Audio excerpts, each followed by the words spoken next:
Good evening, everyone. Susan Romero and Terri Palmer here.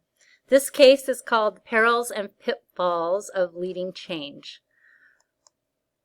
We'll be looking at the topic of leading change by using the CNA case study and the issues that we saw there. Then, looking at the first 4 steps of the Cotter process for change, we'll offer our recommendations that could have helped to set the stage for positive change at the Victoria CNA store. Then we'll wrap up with an update of the company today and some fashion industry insights. The topic of this case is the importance of relationships in leading change. Leading change in an organization is a complicated road to navigate. It's fraught with many perils and pitfalls. Listed here are the 8 common errors that Cotter outlines in leading change. Cotter stated that the first 4 steps are necessary to recognize the need to defrost a hardened status quo. Kurt Lewin's process of plan change refers to this as the unfreezing stage. So, in our case study, you might have noticed that the first 4 mistakes listed here came into play in preventing the transition. The young leader allowed complacency. He failed to create a guiding coalition. He underestimated the power of vision and undercommunicated that vision. Too often, companies will attempt to start change in an organization by jumping into the transformation process without first thawing out the organization. Susan will take us into the case. Clothes and Accessories, also known as a CNA, is a European company that entered the Brazilian fashion industry in the 1970s. The size and buying power of the middle class in Brazil grew, and the fashion industry benefited. The store in the case was in downtown Victoria, Brazil, the country's 9th location, built in 1983, and had more than 100 employees. So let me talk a little bit about Victoria, Brazil. In the 1990s, it was a mid-sized city in southeastern state of Espírito Santo. The city ports were being utilized, larger investments from major corporations were being made, and an increase of consumptions of goods and services were seen. During this time, it was considered the golden age for the company. The store was doing well until the late 1990s, when the performance began to decline dramatically.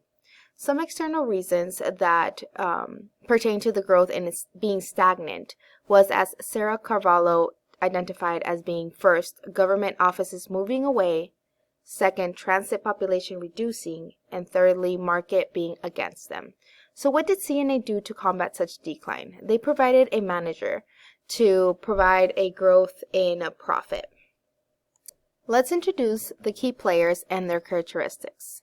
Daniel Oliveira, who is a store manager, is a 23-year-old who is confident in his abilities and his performance. He worked in CNA for 1 year and gained experience in various aspects of the business.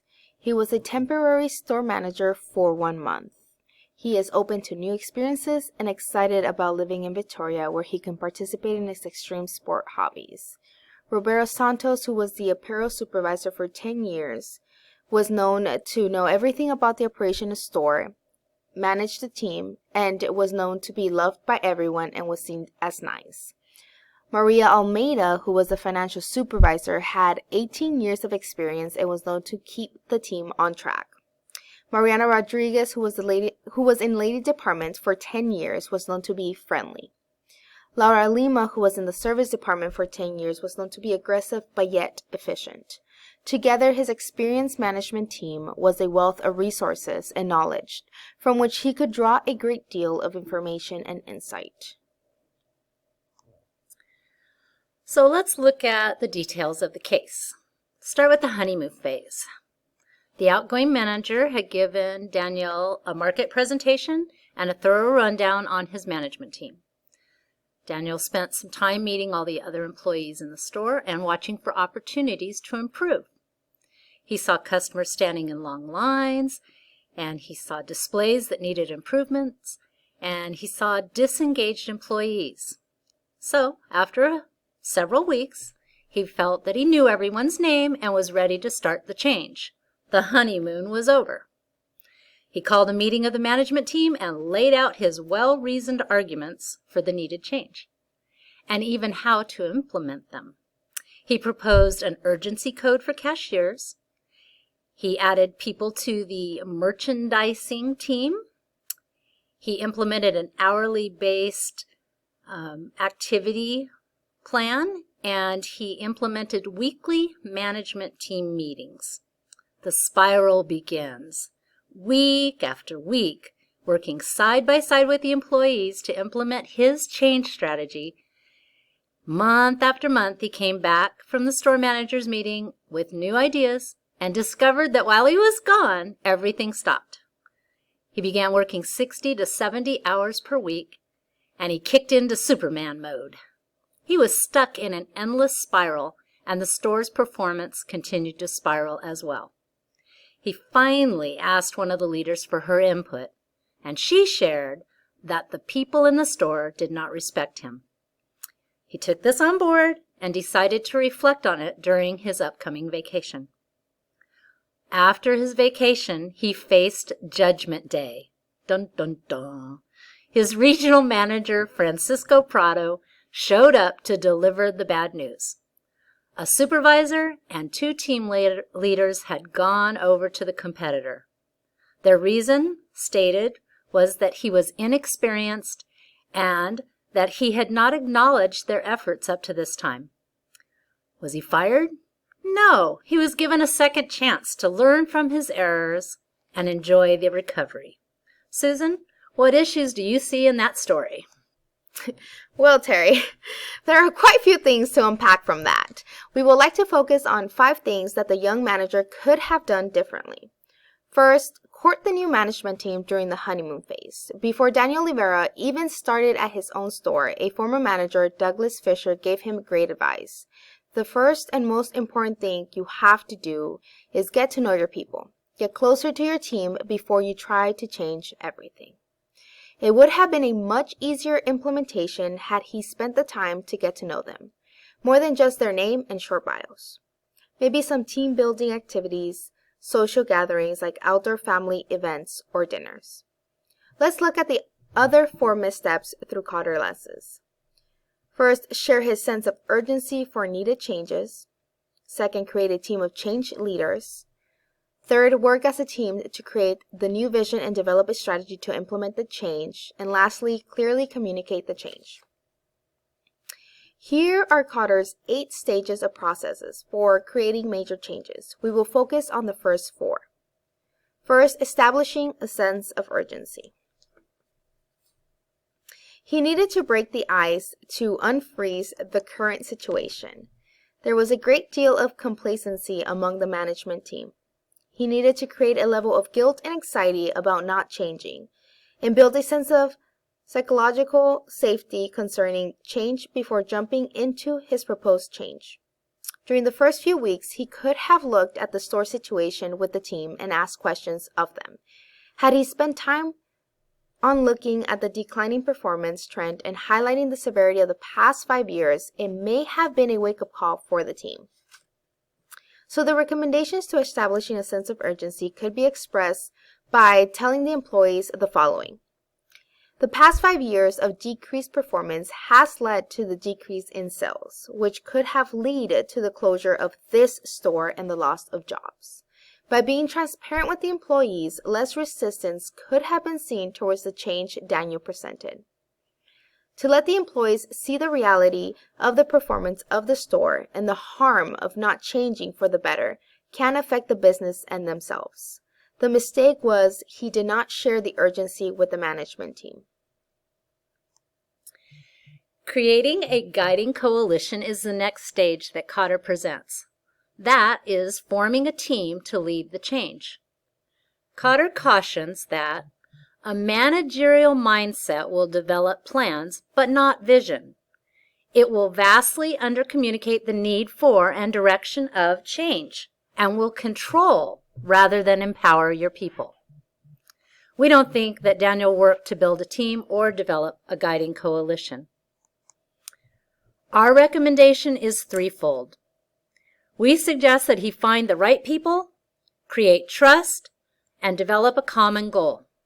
Daniel Oliveira did not utilize the expertise of the people that he had around him. He tried to be Superman. Douglas Fisher even warned him to get close to the team before trying to implement change. Daniel didn't understand the importance of group dynamics and how important a common goal was to drive change in a management team. We recommend that he should have created a team of the supervisors, the team leaders, the store employees, a few that were really passionate about CNA, maybe a team of 24 people, and then together they could work on the next step that Susan will share. The next step in Cotter's change process is developing a vision and strategy. In our case study, it appears that Daniel didn't ask for input of any sort from the management team, nor did he offer a vision statement to help the team in communicating the change to the employees. We ask ourselves what a vision statement for the company will look like. From Cotter's, we learned it should provide a picture of the future, appeal to a long-term interest, be realistic, clear, general, and easy to communicate. What were his strategies to implement the vision? All he offered were his directives. Working with the team, they could have shaped some strategies instead. We recommend that the newly formed change team work together to create the vision and develop a strategy to implement the change. Our strategy would include the following: train the employees to empower them to better understand the customer service, product offerings, and the skill merchandising effectively. Rejuvenate the store with the following: VR change rooms, virtual shopping bags, and LED screens. It is crucial to develop a vision and strategy since it provides guidelines on how to reach the end goal. Communicating the change vision. This is the final step in the unfreezing stage, and it relies on the constant communication and role modeling of the change team. We recommend that the change team clearly communicates the change vision through the use of the employee training that she mentioned, daily reminders at the shift change startup meetings, LED boards throughout the store, and maybe some employee challenges could be created. The guiding coalition or the change team could role model the expected change. So what would that look like? That's right, #wear the change. The change team the members of the change team would be dressed in the cool, organic, recycled, Wear the Change team t-shirts and jeans that the company is known for. The employees would get t-shirts after completing their training or reaching milestones or being rewarded for being the employee of the month. Anything to get them involved in the change, whatever it takes to help the employees wear the change too. Another thing that they could do is have some community-based programs that the employees would be involved in and participate in. They could host a monthly recycling event called We Take It Back, where people could drop off their clothes that would be donated to others. We could give out reusable bags, and loyalty points could be used in the store. They could renovate a local playground by rebuilding or creating one using bright red and blue colors that CNA is known for. This would be a marketing sort of brand recognition statement. They could reinvigorate the community around the store by hosting events with local artists, bands, celebrities, organic grower markets, whatever it takes to increase the foot traffic to the store. So there you have our recommendations for change at CNA. What is CNA like today? CNA now is a Dutch company. They were founded in 1841 by a pair of brothers, names Clemens and August Brennickmeyer, CNA. During the past 170 years, they have lived through prosperous and turbulent times as well. They've helped to define the way people choose and buy their clothes. They operate more than 1,500 stores in 18 European countries, including Mexico, Brazil, and China as well. In Brazil, there are 278 stores, 3 distribution centers, and a head office.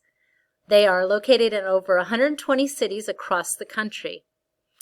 It's their strategy, and it's always been, to offer modern fashion at low prices.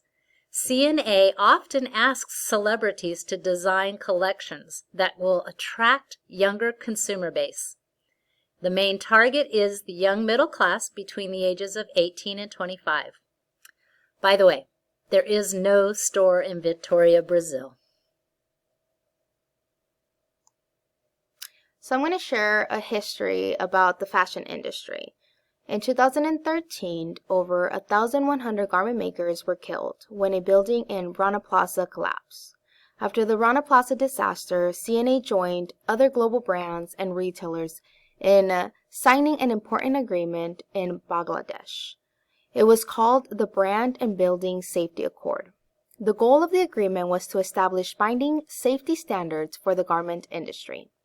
In 2017, C&A launched the first T-shirt certified C2C, known as Cradle to Cradle.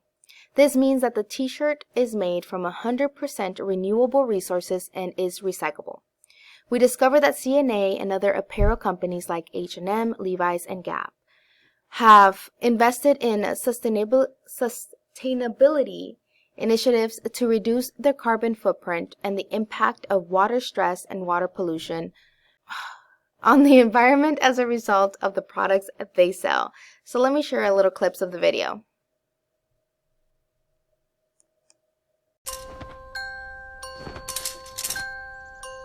Fashion makes you feel good, right?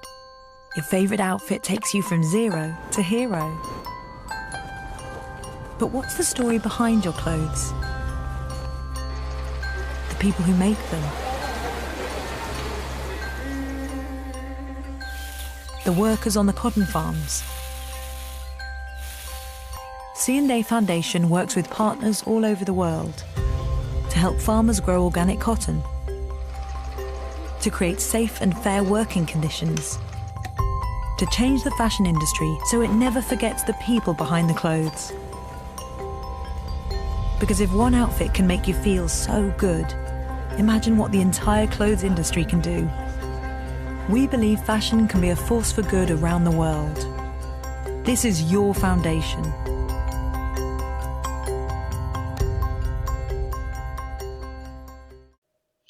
So we can see through the foundation, C&A hopes to be a force for good for the workers in the industry and for the environment.